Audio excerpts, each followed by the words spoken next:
Without a doubt, The Dark Knight shines as one of the greatest adaptations that I've ever seen transported from the illustrated page to the silver screen. Howdy, I'm Jeff Goldsmith, Senior Editor for Creative Screenwriting Magazine, and yeah, this is incredibly smart writing that I hope will be recognized by both an Oscar nomination and a WGA nomination for Best Adapted Screenplay, because it certainly deserves both. Of course, this isn't based on one particular issue of Batman per se, but in fact the writers here have completely captured the essence of what has always made Batman thrive so vibrantly on the page, and delivered it gloriously to the big screen. The Dark Knight is based on a story by Christopher Nolan, who also directed the film, and David S. Goyer, and a screenplay by Christopher Nolan and his brother Jonathan Nolan. In today's episode, we've got a one-on-one sit-down interview with the Dark Knight co-writer Jonathan Nolan, who you may recall we also interviewed for The Prestige. One word about this interview, it is 100% spoiler-specific from the first question onwards, so I do advise seeing the film first before listening in, but if you can't wait, hey, you're still going to enjoy it nonetheless, but you've been warned. Of course, Jonathan Nolan was very generous with his time and sat down with me in a posh Beverly Hills hotel room that strangely sounds like a boiler room from a David Lynch film, so I had nothing to do with those strange sounds going on in the background. There was little I could do about it, but luckily I think the sound came out just fine, and I'm quite happy with the interview.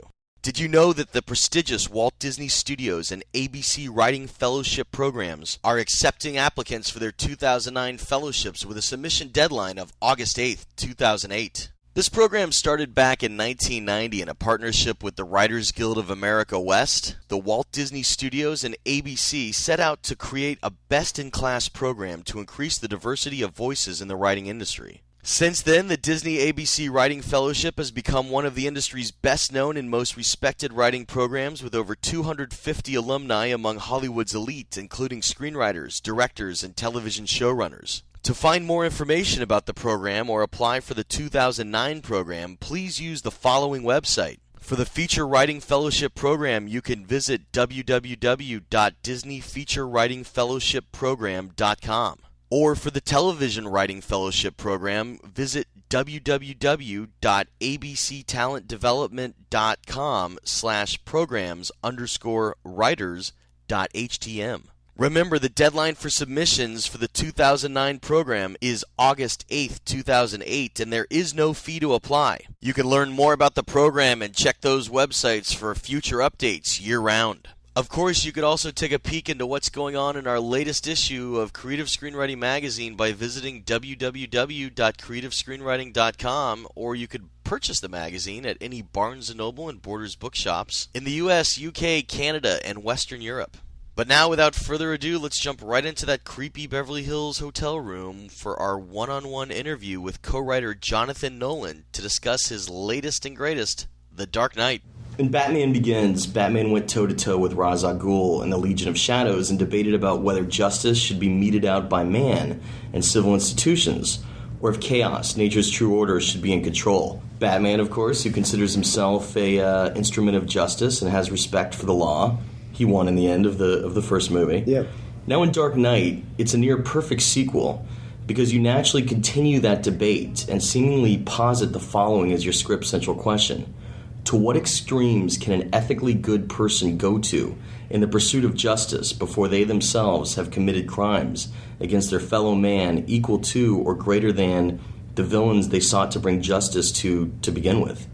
Talk about that thematic. Good question. I think that idea is probably the biggest reason why I wanted to go back and make another film. The idea that Batman's presence almost invokes the arrival of the Joker. Almost like one couldn't exist without the other. The idea that Batman, and this is something, I had a bunch of questions about it today, people thinking that it relates to contemporary events or that we're riffing off of what's happening in the world today. I live in this world, we live in this world, Chris, David, everyone, we think about these things, but the truth is that the character has been dealing with these questions in the comic books for 70 years. How far is too far? I always felt like the visions of Batman that I enjoyed the most over the years were the ones in which you really felt that he was on that razor's edge between his own ideals and the pragmatism of dealing with the threat and the sort of chaos around him. the idea at the end of the film is you arrive at this place of paradox, which to me, hopefully, as a fan of the comic books, I really felt like we'd gotten to something with this paradoxical relationship between Batman and the Joker, and it's been going on for 70 years in the comic books, and you want to put a philosophical bent to it almost. The Batman won't kill Joker because he has these ideals that he tries to hew to, although obviously the easiest thing to do would be just to let him die. Right. And the Joker won't kill Batman because he's too much fun, and because, as he says, they complete each other. And that puts Batman, I mean, I think the film puts him in conundrum after conundrum. But the idea, even at the end of the film, is that relationship, the relationship between Batman and the Joker, will be a source of torment for Batman going forwards, because it will pit his need to combat. I mean, really trying to get to, I think the idea was try to get to this place where we understand this crazy relationship where over 70 years Batman keeps locking up the Joker in Arkham, and the Joker keeps escaping and killing more and more people. Right. A moral pragmatist would say, well, if I kill this guy, I'm going to save lives down the road, because it's a given that he's going to escape. He's going to kill more people. But Batman is a little more rigid than that. And I think the Joker very explicitly says he's going to take this rigidity, this kind of dogma of Batman. And really the only dogma is he won't take life. And we're going to get to that in a second. I mean, there's a great line of dialogue that Harvey Dent says, you either die a hero or live long enough to see yourself become a villain. Yeah. Talk about constructing that dialogue. Was it you? Was it your brother? When did it come about? Especially in a collaborative relationship, I think trying to pick apart who did what is counterproductive. I'd say as a general rule, if you liked it, I did it. If you didn't like it, Chris or David came up with it.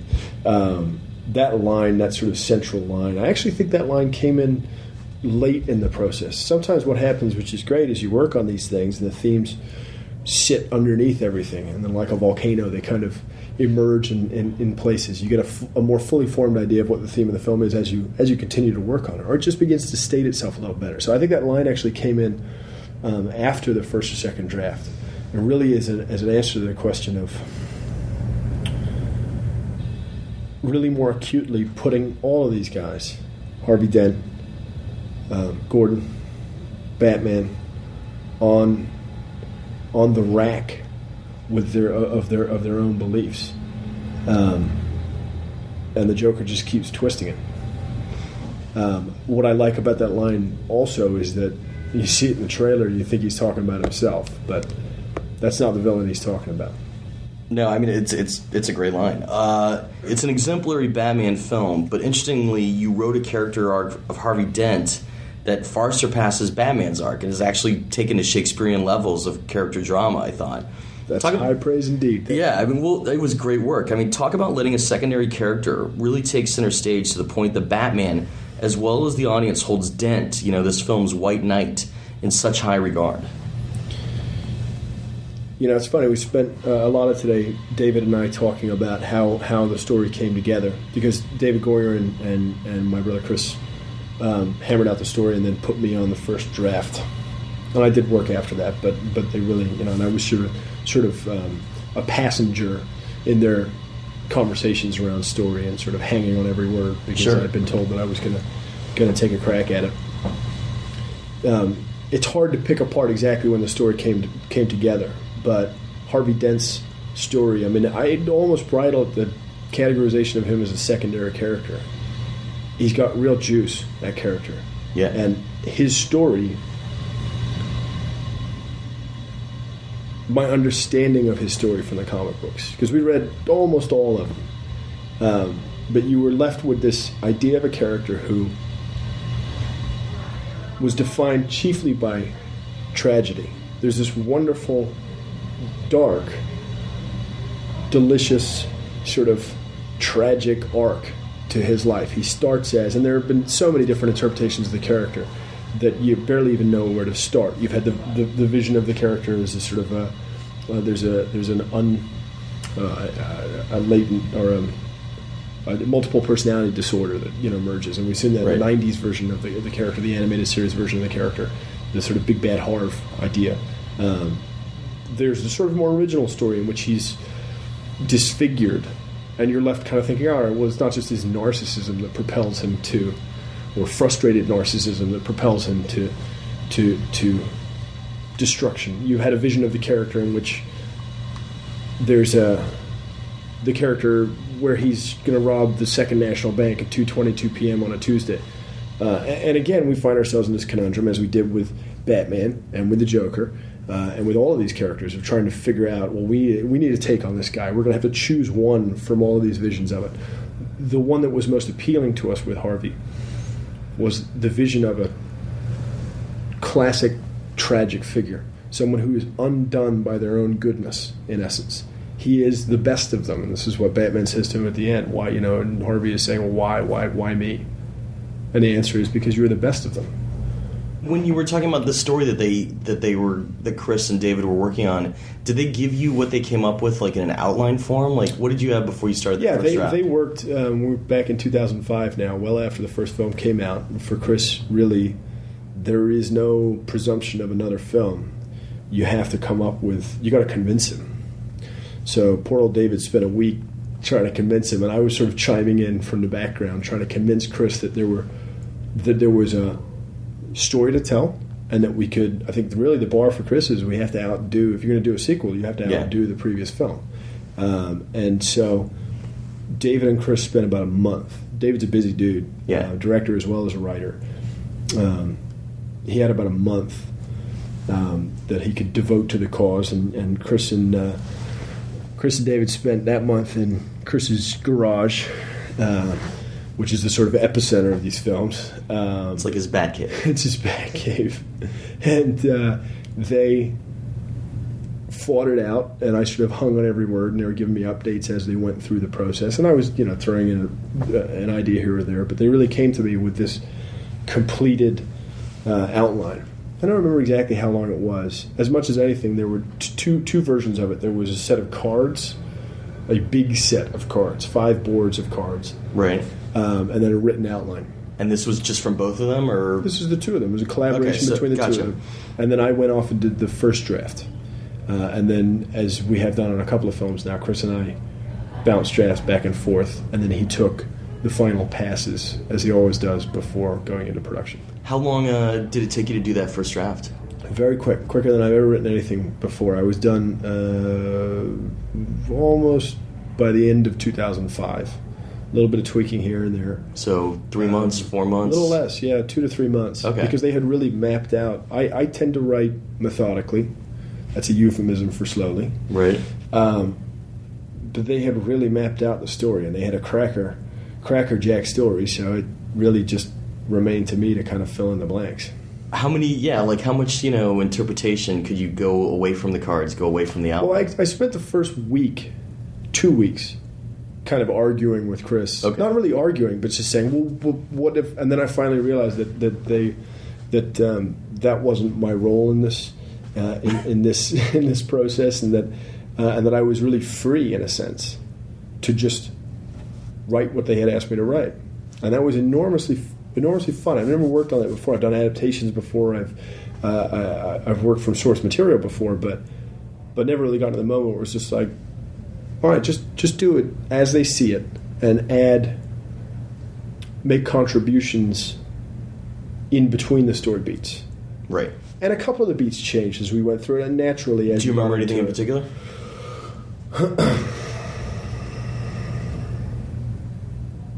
No, I think the final product is pretty complete versus what they had asked me to do. Yeah. We had a couple of things that crept in after the outline stage. I think the finale. I think the 2 boats.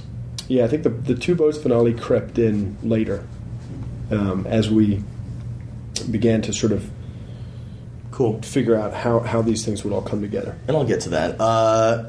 All right, well, talk about the concept of Joker kind of also creating Two-Face. Because, one way or another... I don't see it that way. I don't see it as a creation. I think that plays nicely with the idea presented in The Killing Joke, the Alan Moore Joker origin story. You can argue about the origin story. Yeah, we have our own riff on the idea he presents in there that if the Joker had a past, he'd prefer it to be multiple choice. We have our own kind of play on that. But one of the things that I thought was really neat about the Killing Joke was this idea that the Joker is going to take one of Batman's allies, almost deliberately not Batman himself, but one of Batman's allies. In The Killing Joke, it's Gordon, and attempt to drive him crazy. I don't want to give the Joker authorship over the creation of Two-Face. I think Two-Face emerges from the tragic flaw of Harvey Dent, which is he's too good, too virtuous. That makes sense. Too cocksure that he's going to be able to change Gotham, bring down all these criminals. He provides his own undoing. I think the scene, hopefully, that really explains the relationship between them is that the Joker is just he shows up in the hospital. He's just that little whisper in the ear that.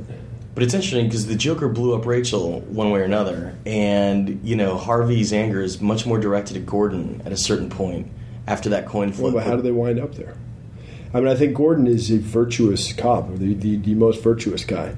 But the theme of the film is, in many ways, all of these guys have had to make something of a deal with the devil.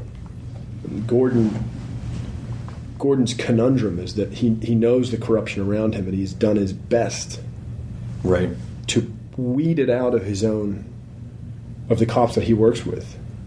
But maybe he can't even face the idea that Harvey's presenting him with, that all of the cops around him are crooked, bent. He's got to work with somebody. And so I don't think you'd say Gordon. I mean, Two-Face is insane by the time he works his way back to Gordon. So I don't think he's right. But Gordon and Batman and Harvey have formed this pact, this triumvirate that was very much based on the triumvirate that you see in The Long Halloween. Jeff Loeb, Tim Sales. That vision, and that plugs into classical literature and history itself. No, in sure, really it's a great comic. Pleasurable ways. This idea that you have these three men, they make a pact, and it almost destroys all of them. But what they're trying to do is virtuous.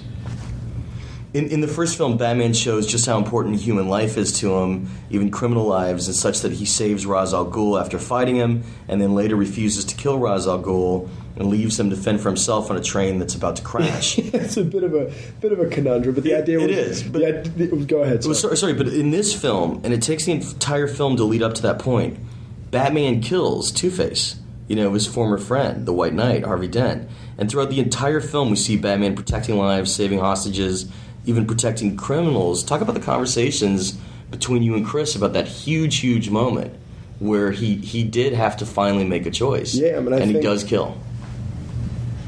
The Joker's a really, really bad guy. And so it's not enough for him to kill you or to torture you. What he's going to do is he's going to make you, he says it explicitly, he's going to make you break your own rule. If you're foolish enough, in his viewpoint, to have dogma, he's going to smash you against it. So to me, this dilemma for Batman, and we played around with different versions of dialogue where he could say it explicitly, but ultimately it just felt better to let it roll along. The Joker gets to say it, Batman doesn't. Batman is out there doing something that's almost absurd. He is attempting to fight the most vicious, vile, dangerous, hostile criminals without taking life. This is close to a fool's errand, but it's why we love him, right? It's one of the reasons why his character is so enduring, because of this kind of insane choice he's made to be so good at what he does that he can kind of save everyone. And so, of course, to me, and everyone has a different take on how to do this, but the best way to explore that idea is to challenge it. It's too easy to just say, I don't kill people. Right. Right? We have to see that in action. And to me, the paradox of the idea that he can't kill the Joker. And he isn't trying to kill Harvey Dent. But of course, if you're out here doing this, it's kind of what Alfred says to him in code. If you want to be out here doing this, invariably something's going to go wrong. And the paradox at the end, the kind of biting part of it is he has to save the Joker because he has a chance to, and Harvey Dent pays the price because he's going to kill an innocent, and it's a conundrum. Yeah, you know. I mean, it's a great moment. I mean, it's a big moment for Batman, even in in the comics or just in the context of these two movies. Talk about the aftermath of that moment. Was that kind of like, was his mourning and sorrow the decision of that great scene where they talk about not letting anyone know about Two-Face and leaving Harvey a hero? Because I thought that was a great kind of. I mean, we really got, these guys came up with these great story that, and then everything. One of the pleasurable things in writing, when you have good material, things tend to kind of fall into place, and these ideas tend to kind of pop up. The idea that he's going to take the fall, he's going to have to put them in this situation where Harvey falls, literally. But then Batman, figuratively, is going to absorb the impact of that fall. I mean, it's another kind of delicious question that the comic books have played with for years, decades. And I had a lot of conversations about this with Paul Levitz, with Chris, with David. What is the relationship? What is the classic relationship between Batman and the police? In the TV show, he's got the red phone. Right. Bam, straight through to Commissioner Gordon. Exactly. In our film, he isn't Commissioner Gordon, at least not at first. And the idea that they have a cozy relationship, it doesn't sit with the character. The idea that the relationship is in play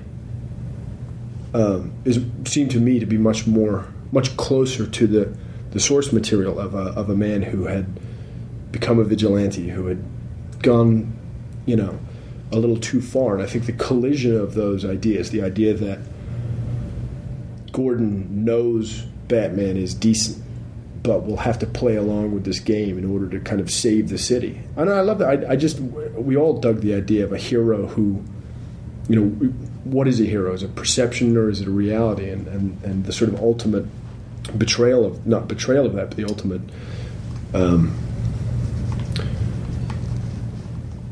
Well, it seems like an ideal almost in the end, because Batman insists he's not a hero. Well, we dug that. There was actually a couple of moments to try to work that line, that sentiment into the original film as well. This idea of Batman being a little different than a hero.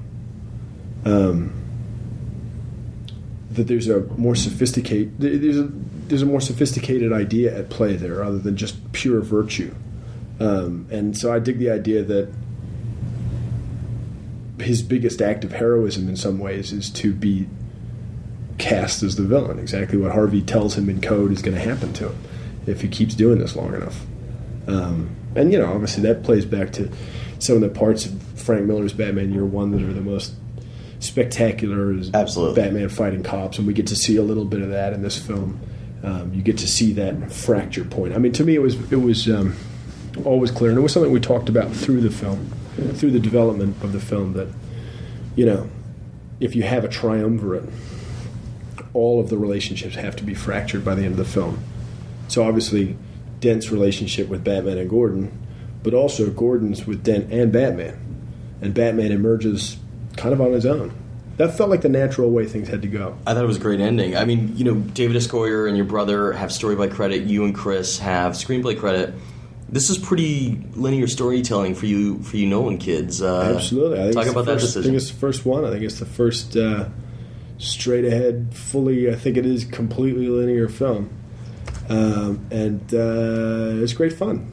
I got to be honest with you, the linear, non-linear thing feels very, when it's working, it feels very natural. Very hard to imagine the story told any other way. Right. So this film, it really wasn't a question. There was never any point at which you sit around and say, I wish we had some flashback in this. I want to talk about a big choice in the film. It was happening really fast. I just saw it the other night in IMAX, which I was very impressed with. Usually IMAX gives me a headache, but since you guys shot it for that, it was perfect. That's the way to see it. Perfect. Absolutely. All right, Joker tells them to either go to Avenue X or to Avenue 225 to save Rachel and Harvey. Yep. Batman goes to save Harvey. Was he tricked by the Joker, or was his intent to save Harvey? Because I couldn't tell. No, that's the gag. He's... So Joker gave him the wrong directions. It was me. It was happening too fast. No. You watch it again. There's a lot going on. The biggest joke the Joker plays in the whole film is kind of that one. He knows what Batman's going to choose, so he messes with him. What I loved about that moment, you've seen in lots of superhero films, the moment of choice. Choose the damsel in distress or the train car filled with innocent people, and somehow the superhero always manages to save both. What I loved about this moment in the film was Batman is not a superhero. Batman is in the real world. He's a normal person. He's a superhero by dint of anger and training and resources, and so he can't save them both. And he doesn't even need time to think about it. The decision, as the Joker says, killing someone is just making a choice, The decision is very easy for him. And that's the last twist of the knife for the Joker. That he knows he'll make the decision, but he'll confound him anyway. No, that was great. Let's talk about the Joker for a second. There have been a lot of psychological explanations in the past for the Joker, but I really admired what you guys did here. Here he tells a story that seems to define him as a backstory about his scars on his cheeks. Yep. At first, the why so serious story is a believable tale of child abuse at the hands of a drunken father. Then it's a story regarding a previous wife at the hands of the mob, and how Joker tries to emulate her scars the mob gives her to make her feel better. As we find, the story keeps changing, and you guys are actually employing the old trick of the unreliable narrator. Absolutely. Because Joker's insane. Talk about creating the Joker here as this truly insane, chaotic force of evil that really can't be negotiated with, and the frustrations that follow. Well, I think he's enjoying the idea that as an audience and as his victims, people would want to know what made you. When, for me, the most interesting version of the character is one that was never made at all. Just an elemental force. In my imagination, there is no beginning or end to this character. He's kind of always existed. And that first frame in IMAX where you see him from behind and he's holding a mask, to me, it's as if the moment before that shot, he just was conjured out of thin air. He's a bit of a devil, and I think the idea is that. I love the Nicholson take on it.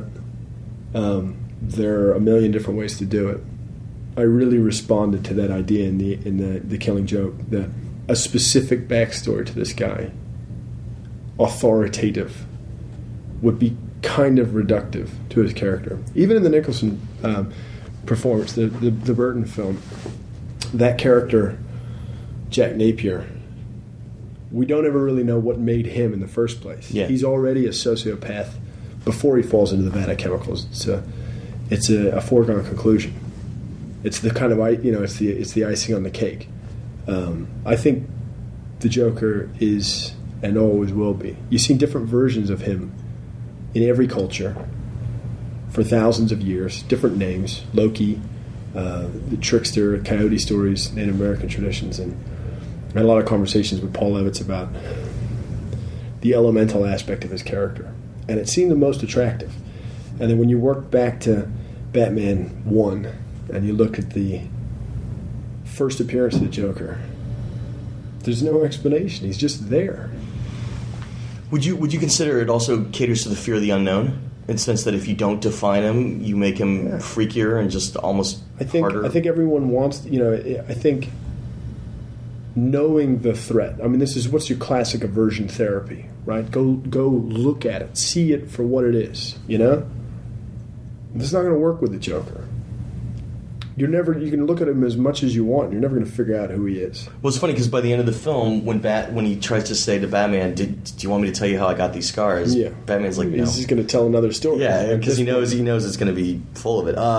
That social experiment of a ship full of criminals and a ship full of good citizens with detonators to each ship in a set time when one of them has to blow it up could easily be the plot of an entire film. Yeah. And it is just like I hadn't even thought of that. Yeah, I mean, it could be. It's just a third act element for you guys. Talk about constructing that and the message of goodwill as evidenced by both the good people and the prisoners deciding not to blow each other up. Well, that was again coming back in part inspiration of the best Batman stories felt like, and certainly The Killing Joke, in which the Joker tries to get Gordon to crack and he doesn't. It feels like the Joker's only weakness, if you call it a weakness, is a desire to have a little bit of company on the dark side of things. He wants to prove the hypocrisy around him. And I've always been fascinated by the prisoner's dilemma, always. Felt like a real core of drama, but very hard to figure out how to apply it because it has this open-ended quality to it, very hard to get to.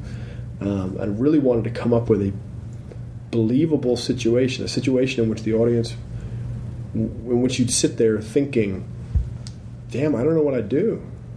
I really don't know what I'd do. And I think the conundrum is more on the part of the innocent civilians confronted with the idea of, well, do this benevolent thing to leave these hardened criminals alive, but do we really have to die? And so hopefully that's a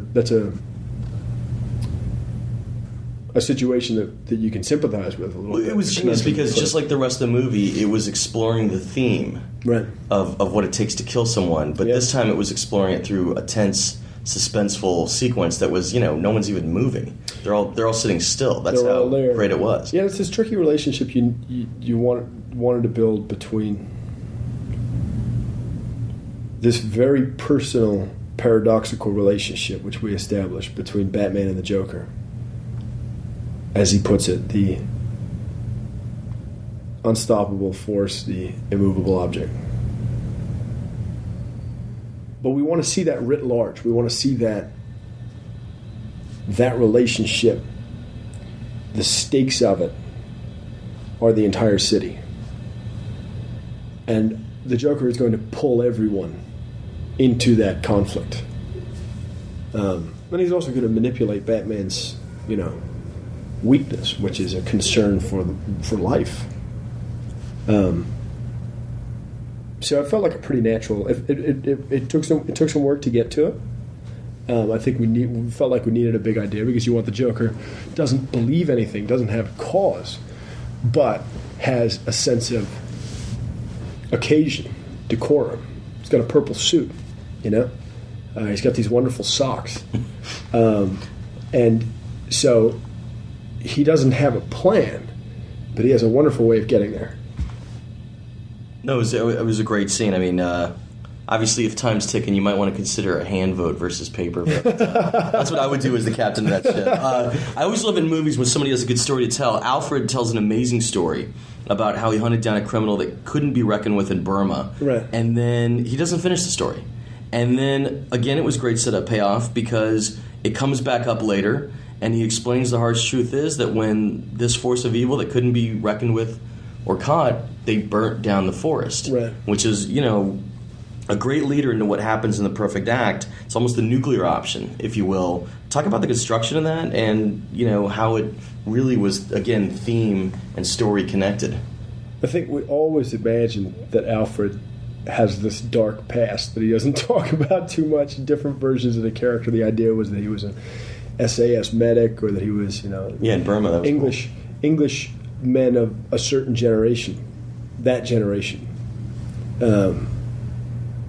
The expectation was they had gone off and done something around the world at an early age, and they had this sort of somewhat mysterious past.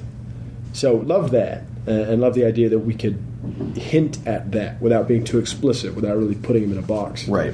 But revealing the kind of depth of experience that Alfred has, and showing a little bit. I mean, Alfred has always been the voice of reason in these films. When did you guys come up with that story, though? That particular I don't story? even know. It just popped in. I think I may have contributed it, but I think it was stemming from, Was it always from the proposition that Alfred, like I was saying, is the voice of reason. Sure. But he must have some experiences that add up to this, and we really want to see, well, what is his moral authority? How does he know these things? And to me, it's most fun to imagine who Alfred was.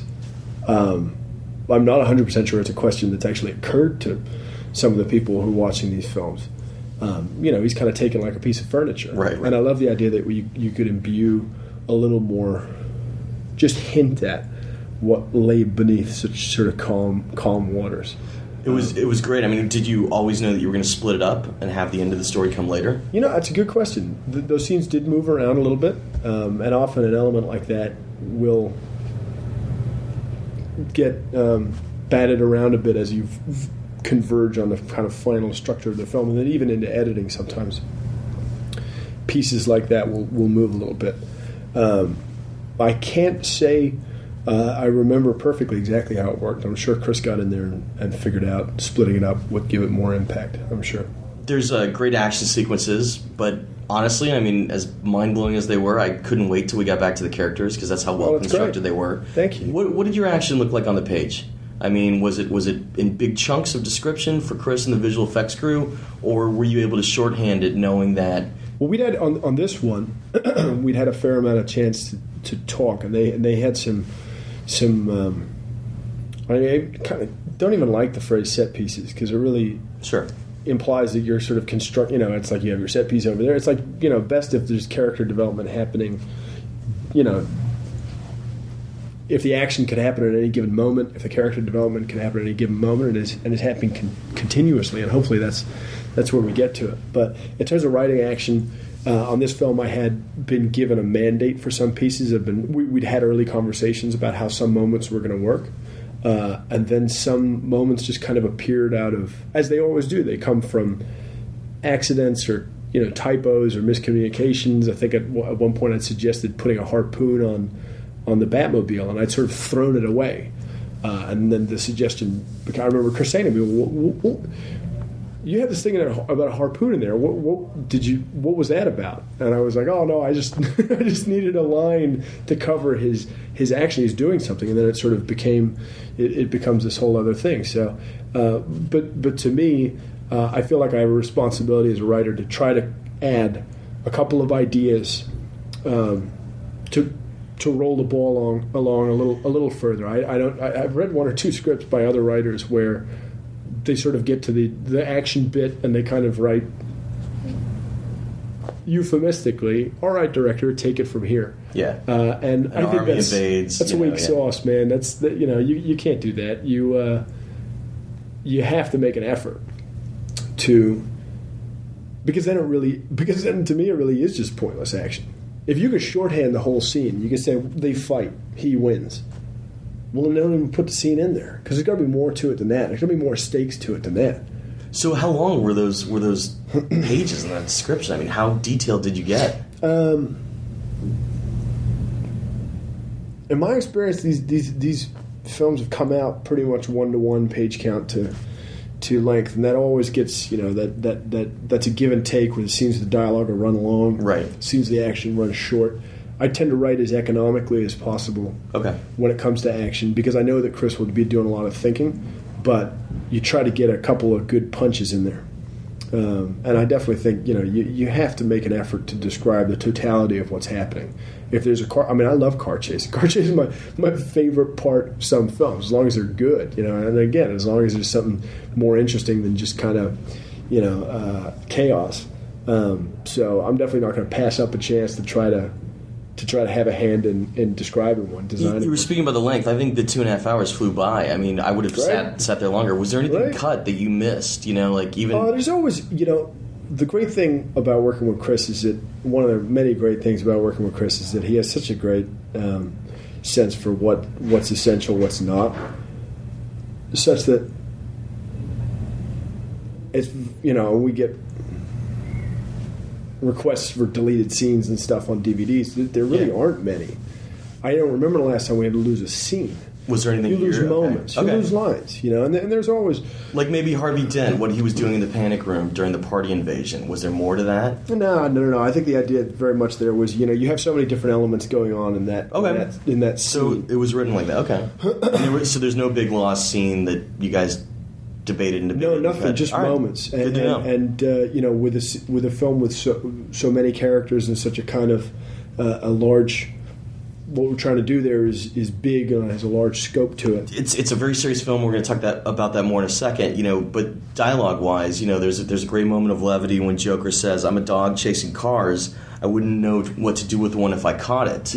Talk about that line and just your process for writing dialogue and actors improvising, or if you even remember if that was. I don't remember who wrote that line. Okay. I mean, this is one of the cool things about collaborating is that if you do it right, you don't even really remember at the end of the day. How open was Chris to improv? He wants to have it nailed away on the page first. Okay. And then if you get into the situation, I mean, you could do alternate takes. Start from the proposition that if it isn't on the page, it's going to flounder. So you have to have something good on the page. Right. But then if something happens on the day and it's good, absolutely. Cool. By choosing this thematic, you also hold up a very muddied mirror that reflects the contemporary American audience watching this film, who are grappling with ethics of their own while mired in a war and very split on how to battle global terrorism. Yep. How did this issue inform your writing, ranging from the forceful extraction of a wanted villain in a foreign country to the torturing of prisoners and wiretapping of innocent civilians as seen in your film? I tend to think that if a movie is overtly political, or even subliminally political, or that there's an agenda there, it pulls me right out of a film. The second I'm watching something, and I realize, oh, this person is trying to tell me something about Iraq, or any kind of contemporary political situation. It's like a ripcord. It's like a parachute, just ripping you right out of the experience. For me, everyone feels differently about these things. To me, I have my personal political beliefs. I have the things that I'm interested in, and obviously, I live in this world. So does Chris. So does David, and so it'd be hard to miss. We're influenced by events happening around us. But honest to God, if you go back and you look at 70 years worth of comic books, I totally agree. But it's all in there. If you look at the Brother Eye storyline that showed up 5 years ago, that's where the wiretapping thing came from. The idea is that Batman has, kept tabs on even his allies. That's how cold-blooded he can be. That he doesn't even trust the people he's supposed to trust with his life.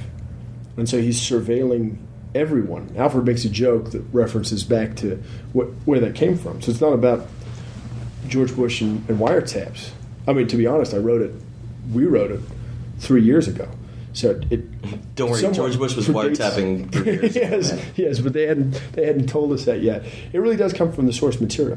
And these questions of how far is too far, how much is too much, how many lines do you cross? They're as old as stone. It's a shame we've wound up as a nation back in that place, being forced to think about these things. Yeah, because that was... You can't watch this movie and not think about that. But I don't regardless. think. But honest to God, if you take a look at American history, there isn't a decade that goes by in which that question doesn't raise its head again and again and again. Watergate, there's always something, and so I think that sensibility has, to some degree, informed the comic books, which then informed the film. Sure. These issues, they never go away. What was the toughest scene for you to write?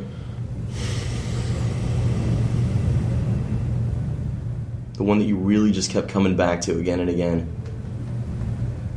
I wouldn't say it's the toughest scene I had to write. The interrogation scene between Joker and Batman was definitely the one that I was most aware of trying to get right, and trying not to screw up. Because it's such a... you talk about these scenes, like the scene in Heat where Pacino and De Niro get together and sit down. The audience is so excited. I'm so excited for this encounter. For them really to sit down, get down to brass tacks. What is this about? Where is this going? That we definitely did many, many passes of that scene, and then some elements came out of that scene and wound up in the final conversation between them. I think at one point or another, maybe the Joker potentially presented the paradox of their relationship, the fact that Batman is not going to kill him, and he is not going to kill the Batman. He's going to kill all his friends. He's going to kill everyone. I mean, you imagine the Joker's plan is to kill everybody until it's just the two of them standing there, and he's laughing, We played around with different versions where that speech came earlier or later. Is it a surprise? Is it the coda? Is it the setup for the entire third act? And we definitely played around with a lot of pieces from that scene, but obviously thrilled that you play with these things for months, sure, and then the performers get in, the actors get in there, and they just if you're lucky, as we were in this case, they just knock them out of the park. They take it to a whole different place, and you realize that all the things you were worried about, they've sold with a look, Yeah, I mean, it was perfect. Are there any thematic interests you guys are talking about in consideration of justice for a third film? Has that come up at all? The bar for Chris, really, honestly, I think people think that he's just sort of playing his cards close to his chest. Honest to goodness, there is never a plan to make another film. Okay. Because who knows? Well, you said you had to argue to get this one made. I hope you keep arguing with me. I hope we can convince him. The bar will be if we you'll know if we came up with a good story. That's the only reason he'll want to do it. I can't wait to see what you do next, man. Thanks again for your time. Thank you, Jeff. And that's how the Q&A went down. Thanks again to co-writer Jonathan Nolan for being so generous with his time to chat about The Dark Knight.